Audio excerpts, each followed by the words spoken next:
buenos días. Muy buenas tardes, que el Señor os bendiga. Ya estamos a viernes, ya estamos en nuestro estudio bíblico. Hace 2-3 semanitas que no hemos podido tener, ya estamos recuperados del COVID, de los resfriados, así que vamos a orar. Vamos a pedirle al Señor que nos ayude, vamos a pedirle al Señor que nos acompañe y vamos a pedirle al Señor sobre todo que no sean mis palabras, sino que sea su Espíritu a través de mí. Señor Padre, te doy las gracias por la oportunidad que me das de expresar, de exponer tu palabra, Señor. Gracias porque no te importó, Señor, sacrificarte para que hoy tengamos tu palabra, para que hoy podamos acercarnos a ti. Así que en esta actitud, Señor, pedimos que tu Espíritu Santo descienda, le decimos que es bienvenido en este lugar y que nos acompañes, que por un momento, Señor, podamos olvidar de lo que tengamos que hacer, de lo que vivimos y nos podamos centrar en ti. Todo esto lo pedimos en el nombre de tu Hijo Jesús. Amén. Y hoy vamos a hablar de un versículo no que nos gusta mucho, pero que parece que nos encante, porque solo hablamos de ese versículo.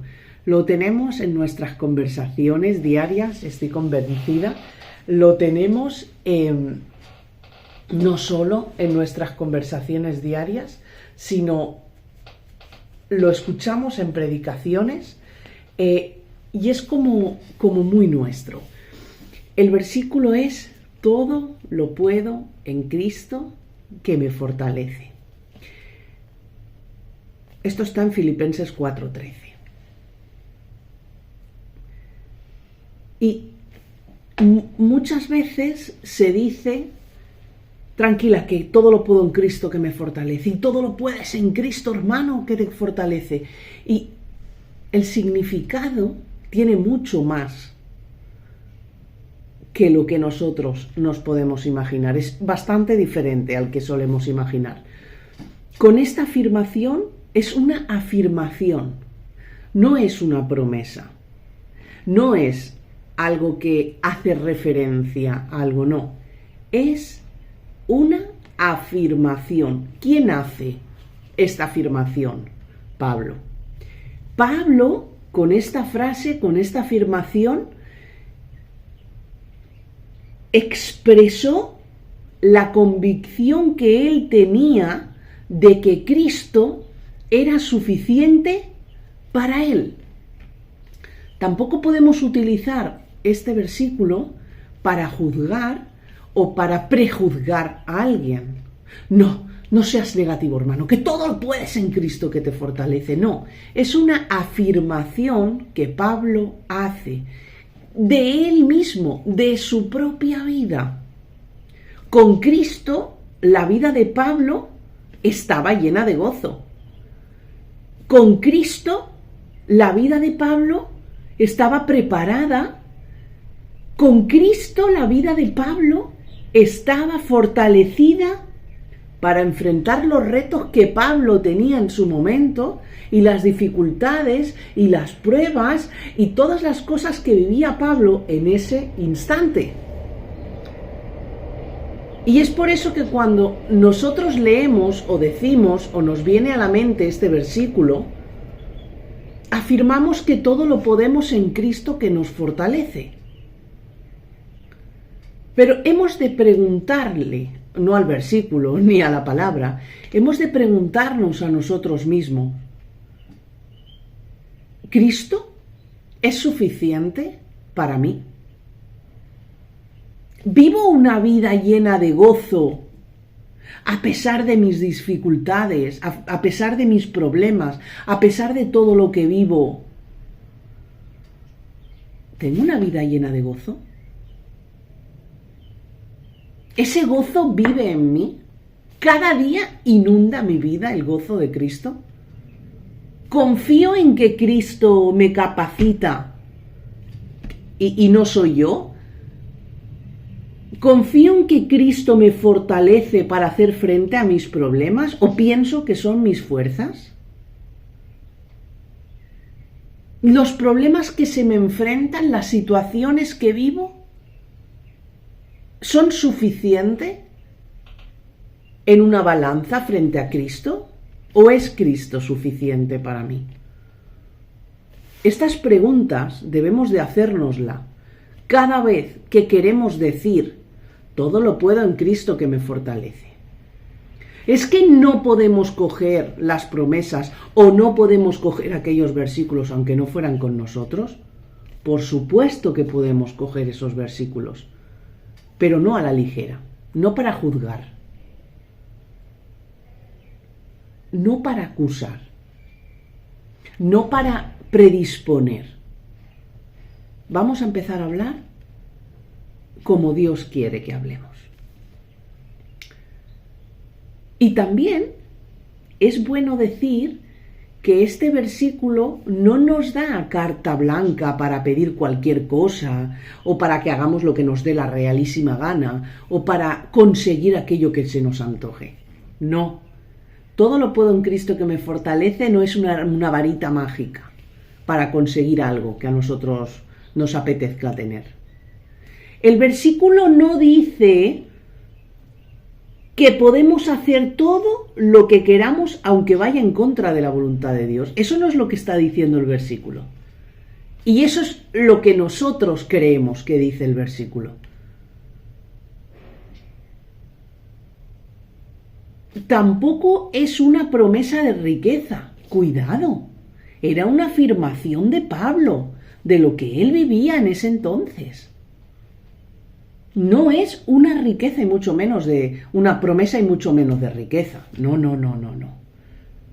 Tampoco de poder natural. Sí, yo quiero ese domicilio, esa casa, ese piso, esa torre, en todo lo pueda un Cristo que me fortalece, ¿vale? Pero no estás nombrando la palabra correcta. Este versículo tenemos que aprender el significado de verdad y empezar a aplicarlo de manera correcta. Mirad,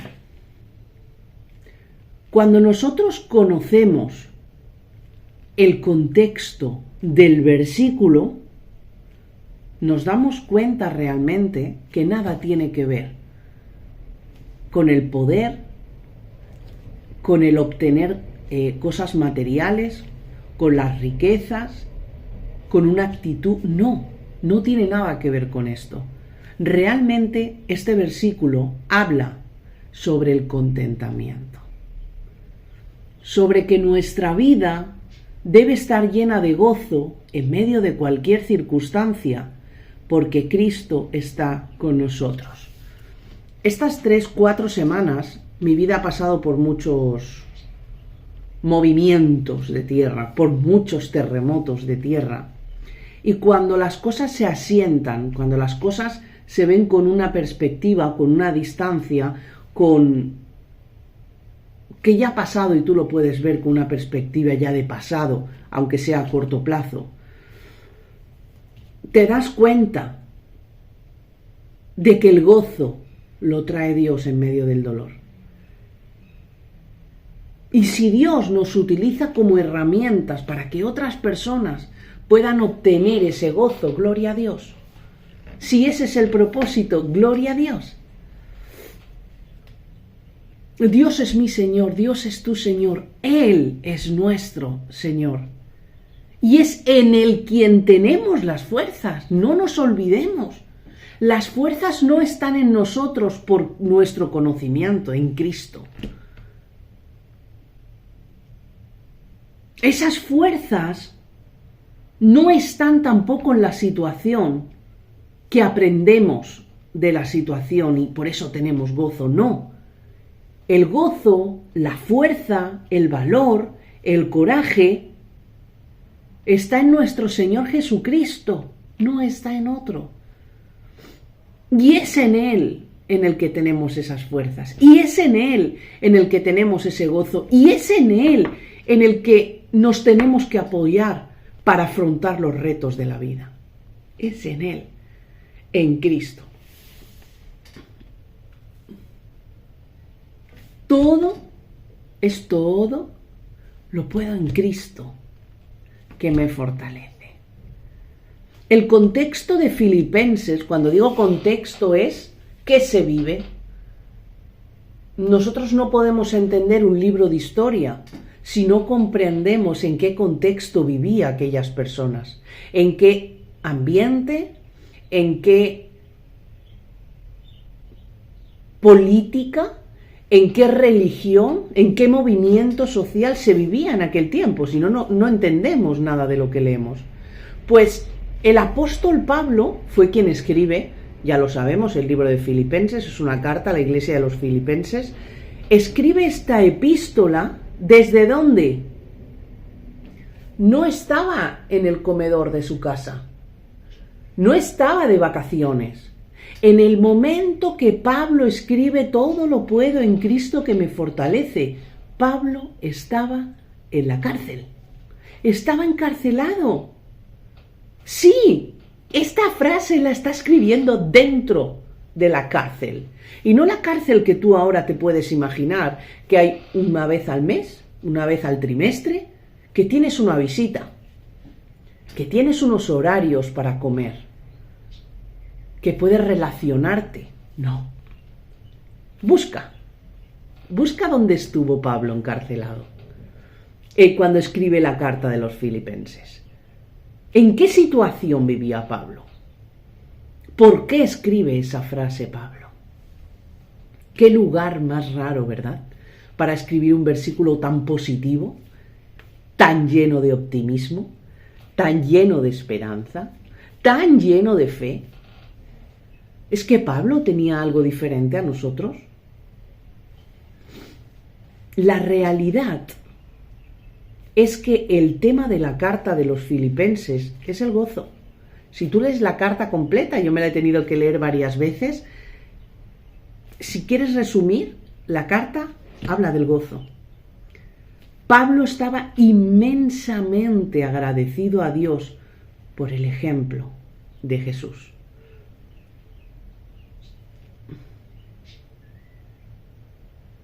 No solo por la vida de Jesús, sino por la salvación que había venido a la humanidad, por la salvación de sus hermanos de la iglesia de Filipos.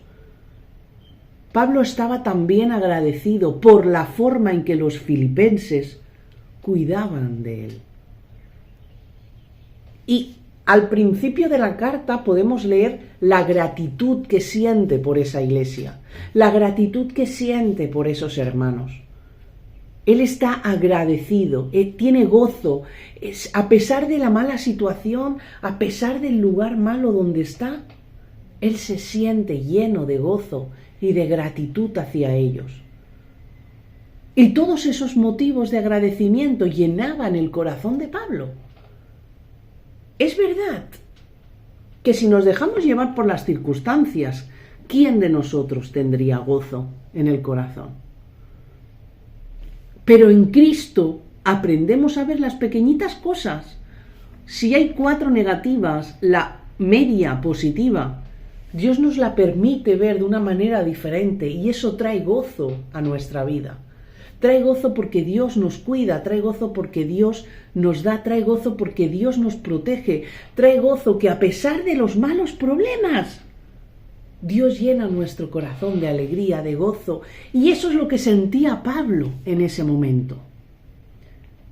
Pablo no usaba sus cartas para quejarse o para hacerse sentir a los demás culpables, ni para que otros sufrieran como él sufriera. Sus cartas servían para levantar a los hermanos, sus cartas servían para exhortar a los hermanos, sus cartas servían para animar a los hermanos que empezaban. Hay cartas donde Pablo está un poco más molesto, pero tiene que decir a la iglesia: oye, os estáis equivocando. Esto, ahora no viene al caso, son otras cartas. Pero esta carta sirve para animar a aquel que lee la carta. Nosotros no podemos ir a dar un consejo y estar hablando de nuestros problemas. ¿No os pasa que alguien os quiere dar un consejo y cuando te vas de hablar con esa persona, tienes la cabeza así de todos esos problemas que esa persona tiene. Y ya no tienes solo tus problemas, ahora tienes el problema que el que tú necesitabas ayuda y todos los problemas de la otra persona. Que esto nos enseñe también a que cuando vamos a orar por los demás, a que cuando alguien tiene una necesidad, a que cuando alguien está pasando por un momento y tú quieres orar, ores. Y que llenes de esperanza a la persona y que llenes de fe a esa persona, no de problemas.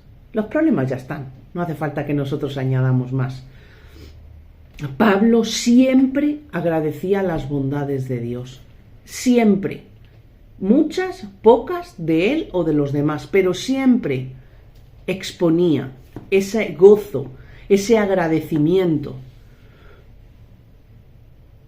También en sus cartas enseña, por supuesto, enseña a qué, a perseverar, a servir, a ser rectos en Dios, pero a permanecer firmes en la fe. Y no es una actitud, porque cuando tú decides tener una actitud, en un momento que decido no tener la actitud, ya no la tengo. No es una actitud el estar firmes en la fe. Eso es algo que trae el Espíritu Santo a nuestra vida, que trae Dios a nuestra vida, cuando realmente queremos agradarle, cuando realmente queremos hacer las cosas bien en el Señor. Ahí es cuando viene el estar firmes en la fe.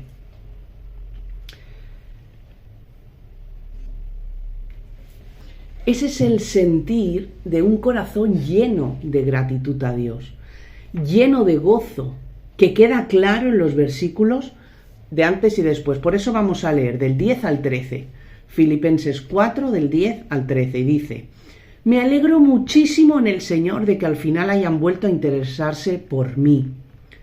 Claro está que tenían interés, solo que no habían tenido la oportunidad de demostrarlo. No digo esto porque esté necesitado, pues he aprendido a estar satisfecho en cualquier situación en que me encuentre. Sé lo que es vivir en la pobreza y lo que es vivir en la abundancia. He aprendido a vivir en todas y en cada una de estas circunstancias, tanto a quedarme saciado como a pasar hambre, tanto a tener de sobra como a sufrir escasez. Todo lo puedo en Cristo, que me fortalece. Pablo está agradeciendo a los filipenses su generosidad al enviarle una ofrenda, porque le habían enviado una ofrenda, y también está intentando tranquilizarlos, aplacarlos, que se estén tranquilos con respecto a la situación personal que él está viviendo. Y les está refiriendo: tranquilos, que yo estoy contento, a pesar de mi dificultad, yo estoy contento. Mirad, Pablo, desde que otro día hablaremos de Pablo. Pablo, desde que se convierte, desde su conversión, pasó por muchísimos, ya no problemas, por muchísimas aflicciones, yo diría, por amor a Cristo simplemente. Si leemos 2 de Corintios 11, a partir del 15 al 35 más o menos, dice que recibió azotes, que le pegaron, naufragó un barco, estuvo preso, y no solo aquí, estuvo preso varias veces. No tenían una casa fija donde vivir, ni un lugar, ni un hogar.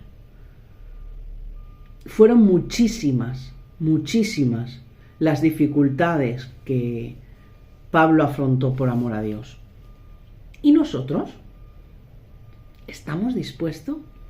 A pesar de nuestras dificultades del día a día, de los colegios, de nuestros hijos, de enfermedades, de los trabajos, etcétera, etcétera, etcétera, ¿estamos dispuestos a sufrir padecimientos por amor al Señor? El amor a Dios es algo más que una palabra de testimonio, es algo más que un pensamiento, es algo más que una emoción del momento. Y lo vemos en la vida de Pablo. Pero tal como dice Filipenses 4:12, Él aprendió a vivir en medio de todas esas circunstancias. Pablo sabía que Dios tenía un propósito bueno para su vida.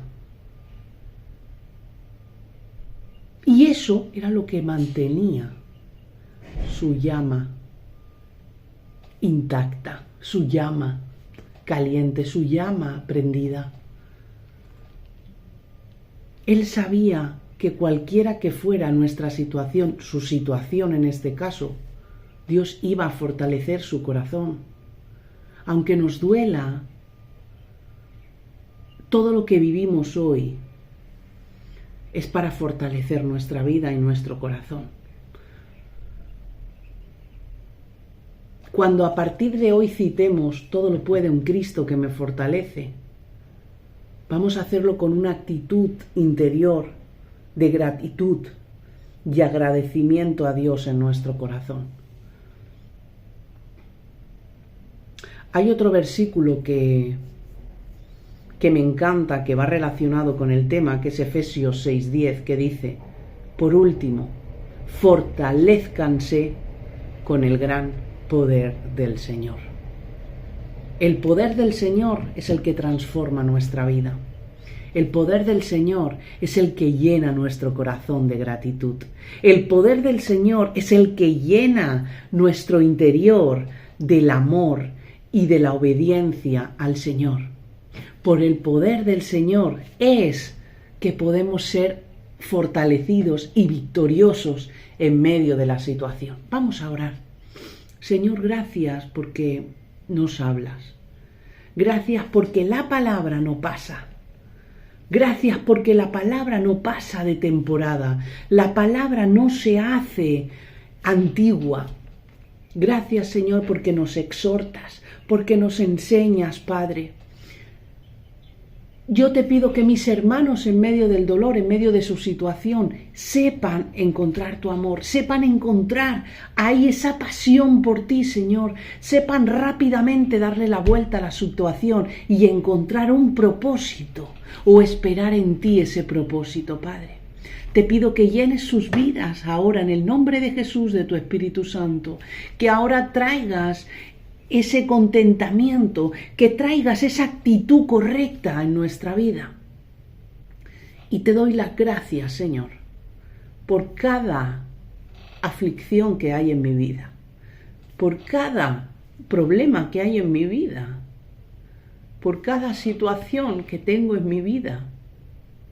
Gracias, porque a pesar de que duelen, porque a pesar de que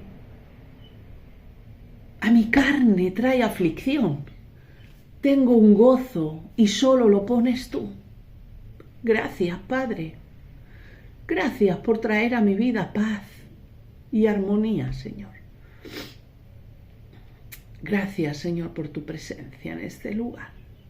Agradezco, Señor, que toques mi vida y que toques la vida de mis hermanos. En el nombre de tu Hijo Jesús. Amén. Gracias por estar ahí una semana más.